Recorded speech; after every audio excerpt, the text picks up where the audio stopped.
एटा के जिला पंचायत सदस्य नेताजी सुभाष यादव मेरे पास बैठे हुए हैं और हमारे पास कुछ ऐसे क्वेश्चंस हैं क्योंकि इनके कार्य क्षेत्र में ही और इनके घर से करीब 10 किलोमीटर दूरी पर ही ये भोले बाबा का सत्संग हादसा हुआ। आपको पता होगा कि देश में सबसे भयानक जो हादसा हुआ है और इसमें 160 से ज्यादा लोगों की मौत हुई और कहीं ना कहीं 200 से ज्यादा लोगों के घायल होने के भी नाम निकल गया है। लेकिन अब हम लोग चर्चा करने वाले हैं कुछ ऐसे गंभीर विषय हैं और गंभीर क्वेश्चंस हैं। नेता जी नमस्ते। नमस्कार। तो हमारा क्वेश्चन ये है सबसे पहले तो कि लेकिन ये हादसा हुआ है वो कैसे हुआ है और इसका रीजन क्या रहा है? देखो, इसके दो कारण हैं।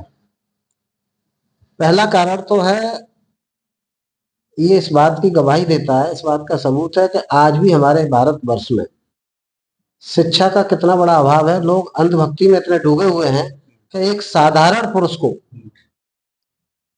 और एक देवता या भगवान मान के उसकी पूजा कर रहे हैं और उसके चरणों की धूल के लिए इतना उतावलापन आ गया मन में कि लोगों ने जान की परवाह नहीं की और उस एक मनुष्य के चरणों की धूल के लिए इस तरह दौड़ पड़े कि लोगों के ऊपर, लोग एक दूसरे के ऊपर निकलते चले गए। जो पोस्टमार्टम की रिपोर्ट आई है उसमें लगभग 3 दर्जन ऐसे लोग, महिलाएं हैं जिनके छाती की जो पसलियां थी वो बुरी तरह टूट कर उनके फेफड़ों में घुस गई, उसके कारण से उनकी मौत हुई। अधिकांशतः जितने लोग मरे हैं उन सबकी मौत एक दूसरे के दबने से हुई है। तो पहला कारण तो है ये अंधविश्वास, जो नहीं होना चाहिए था।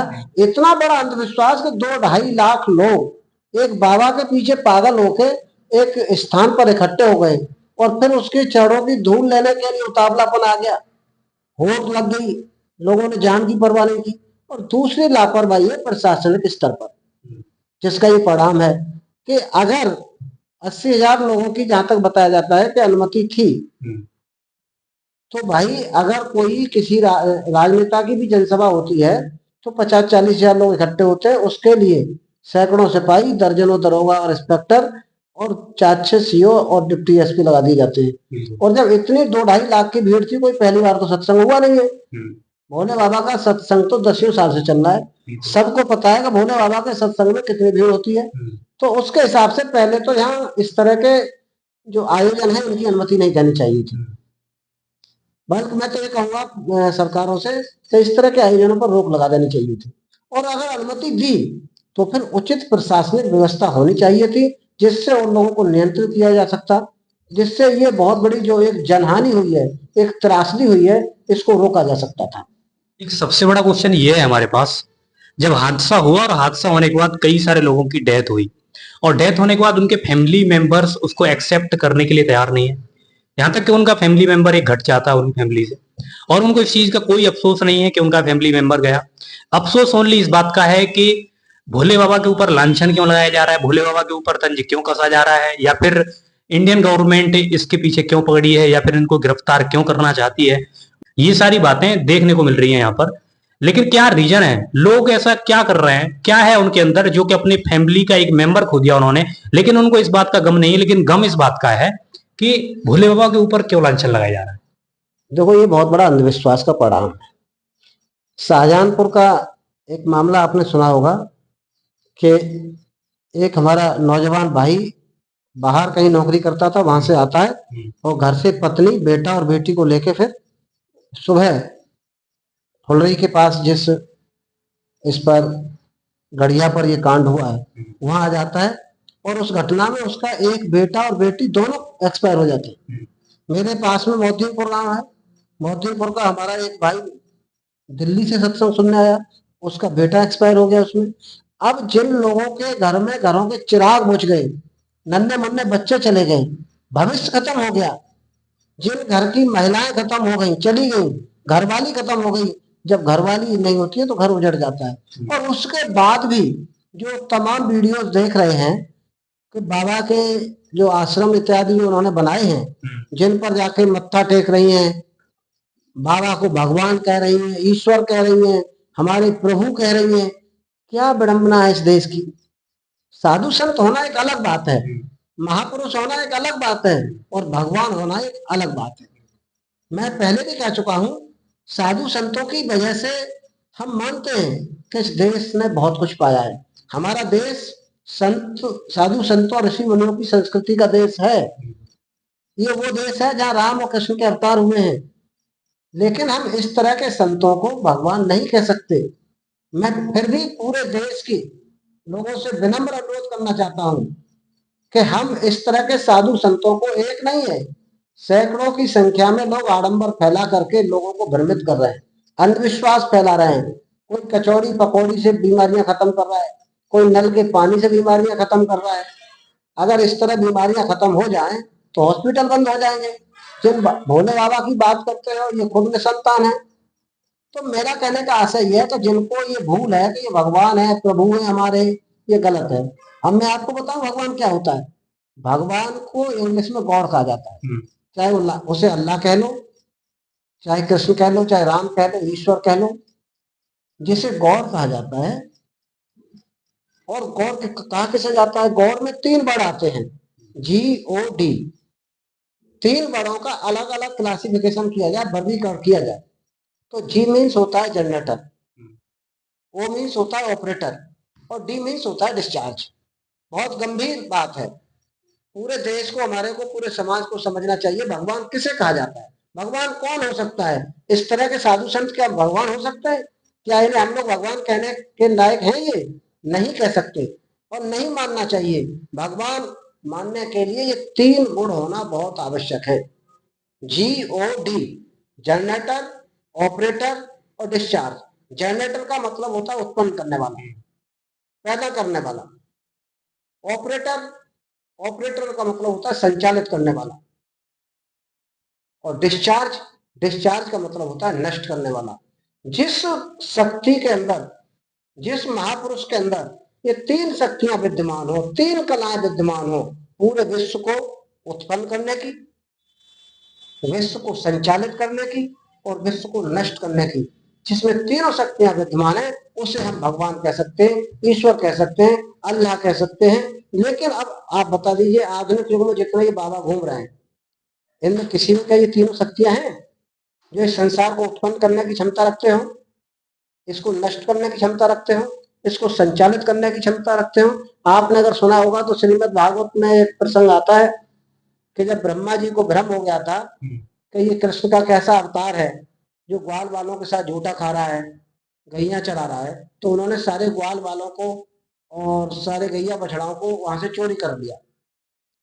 फिर प्रसंग में आगे आता है कि भगवान कृष्ण ने उतने ग्वाल बाल और उतने गैया बछड़ा अपनी शक्ति से उत्पन्न करके वहां फिर खड़े कर दिए। तो ब्रह्मा चक्रम पड़ गया, उसको प्रमाणित कर दिया कि हाँ मैं साक्षात ब्रह्म का अवतार हूं। इस तरह से जो भगवान होता है भगवान होता है। ये साधु संतों के चक्कर में पड़ के जो अंधविश्वास है ये खत्म होना चाहिए। और मेरे ये विनम्र अनुरोध है, ऐसे बाबाओं के ये आडंबरों पर रोक लग जानी चाहिए। और नहीं रोक लगा पाती सरकार किसी कारण से, तो फिर पर्याप्त व्यवस्थाएं करनी चाहिए प्रशासन को, जिससे इस तरह के हादसों की पुनरावृत्ति न हो। ऐसे अंधविश्वास हैं और ऐसे जो पाखंड चल रहे हैं देश में, इससे कितना नुकसान हो सकता है देश के लिए आगे आने वाले समय में।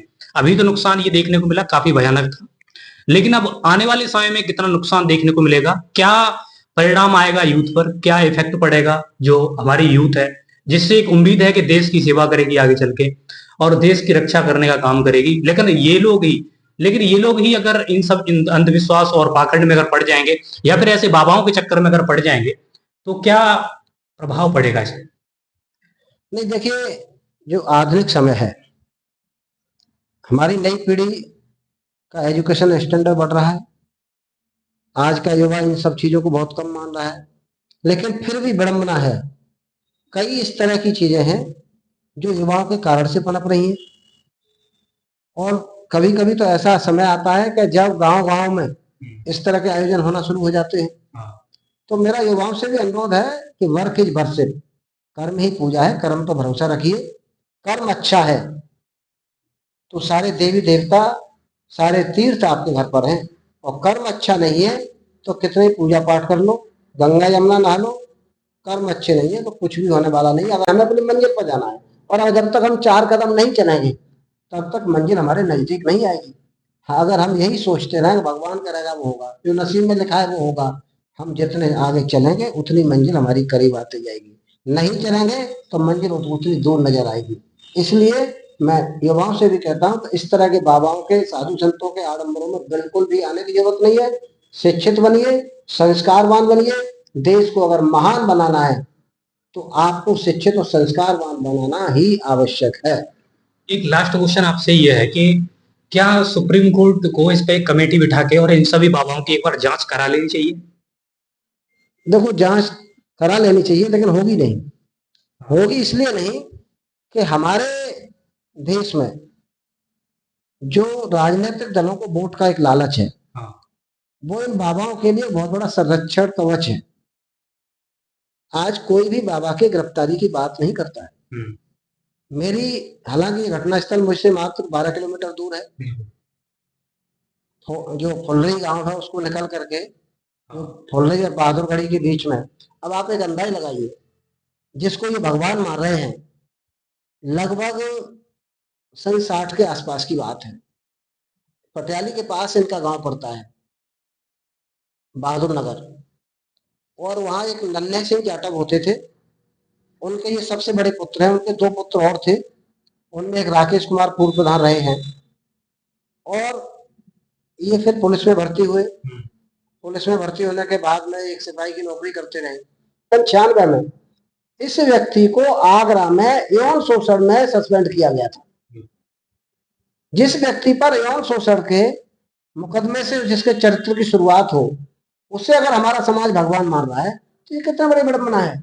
और रहा सवाल जो आपने कहा सरकार को सुप्रीम कोर्ट की कमेटी बैठा देनी चाहिए, ये इसलिए संभव नहीं है कि हमारे देश के राजनेताओं का मनोबल गिर चुका है, मर चुका है।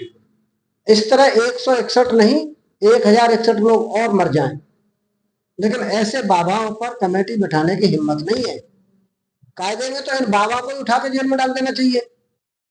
उन परिवारों को पूछो जिन परिवारों की जो जो बहनें खत्म हो गई, जो घर के घर उजड़ गए, जिनके छोटे छोटे बच्चे खत्म हो गए, उनके घर में क्या रह गया?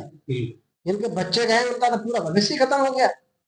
इसलिए मैं बस स्पष्ट कहना चाहूं तो यही है कि जो होना चाहिए वो हो नहीं पा रहा है।